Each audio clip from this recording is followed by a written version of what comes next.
it is essential that Somalia stabilizes. In this respect, it is important that for the U.S. to increase its involvement in the search for peace in Somalia. It is pertinent that all parties involved in the peace process remain engaged. I requested the U.S. government to assist in this regard, and I thank you very much indeed. Thank you, Mr. President. The President has kindly agreed to take a couple of questions, and so have I. We'll start with the American side and then alternate back and forth. First, Associated Press, Terry Hunt, Mr. President.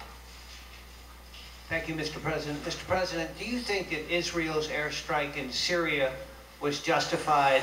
And do you think that you can work with a Palestinian prime minister who says he would not use force under any circumstances against Palestinian militants? Terry, I talked to Prime Minister Sharon yesterday. I expressed our nation's condolences, the needless murder of innocent people by the latest suicider. That murder came on the weekend of a holy holiday. Secondly, I made it very clear to the Prime Minister, like I have consistently done, that Israel's got a right to defend herself, that Israel must not feel constrained in terms of defending the homeland. However, I said that it's very important that any action Israel takes should avoid escalation and creating higher tensions. The speech I gave June 24, 2002 should explain to the world and to the American people the policy of this government. We have not changed. Parties need to assume responsibility for their actions.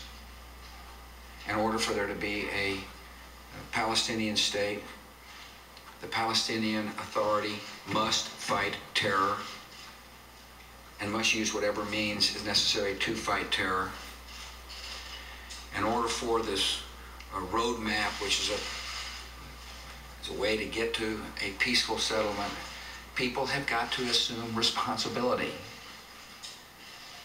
All parties must assume responsibility.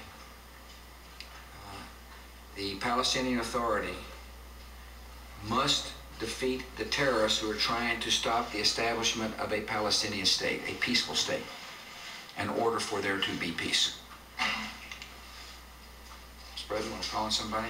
Well, we hardly have anything to add to that particular statement because it's fully adequate. You're welcome to call on somebody from your press corps, Mr. President. April, you're not in his press corps. You're trying to play like you're in his press corps. This, I know, but this is subversion, and this isn't. I'd like to ask the President of Kenya a question. My name is Esther Gidhui. I work for the Voice of America. Mr. President, there has been very goodwill for you and Kenyans after you took over the government. But I'm wondering why you have repeatedly asserted that you are in charge of Kenya. Is there any doubt that you are the President of Kenya? No, there is no doubt at all. There is no one has any doubt. Certainly not in Kenya. Not by the way they voted, and not by the way they support the present government. So I don't see anybody who has any doubt. Well, anybody has any doubt, he can ask us. You know, I mean, we would ask, you know, truly.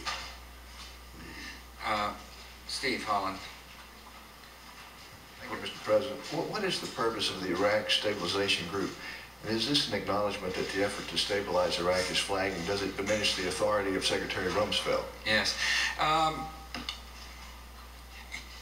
You know, it's common for the National Security Council to coordinate efforts, interagency efforts. And Connie Rice, the National Security Advisor, is doing just that. And this group formed within the National Security Council is aimed at the coordination of interagency efforts, as well as providing a support group to the Department of Defense and Jerry Bremer. That's the purpose. And listen, we're making good progress in Iraq. Sometimes it's hard to tell it when you listen to the filter.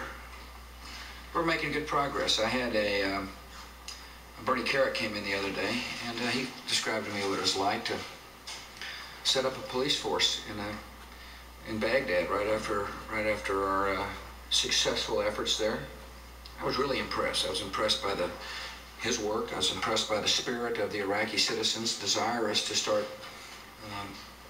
taking care of business on their own. And the truth of the matter is, in order for us to succeed in Iraq, and that is to provide the security necessary for a peaceful country to evolve, the Iraqis must take responsibility, and they are. The situation is improving on a daily basis inside Iraq. People are freer. The security situation is getting better. The infrastructure is getting better. The schools are opening. The hospitals are being modernized. And I really appreciate the effort of the Americans who are there and our coalition partners who are there, who are working under very difficult circumstances. Connie's job and Connie's team is going to make sure that the efforts are continue to be coordinated so that we continue to make progress. Mr. President. Well, we first of all want to congratulate America for the effort they are making. You know, it is important for all of us to think of the present and the future, because what has passed. And I think we can gain plenty by focusing on the present. April, you're going to try again to look like you're in the... Be careful. Mr. President, call on who you can. Yes. I exposed you. That's right. My name is Martin Bugor for the East African Standard, and I have a question for each president. Yes. Please. Your Excellency, a lot of people see your trip to the United States as yet another begging trip. How different is this trip for those people who are seeing it as another lineup for aid? And Mr. President, a lot of times people have talked about the debt that saddles a lot of African countries. You can give a lot of aid, but it's likely to do nothing if the country is sending all the money out.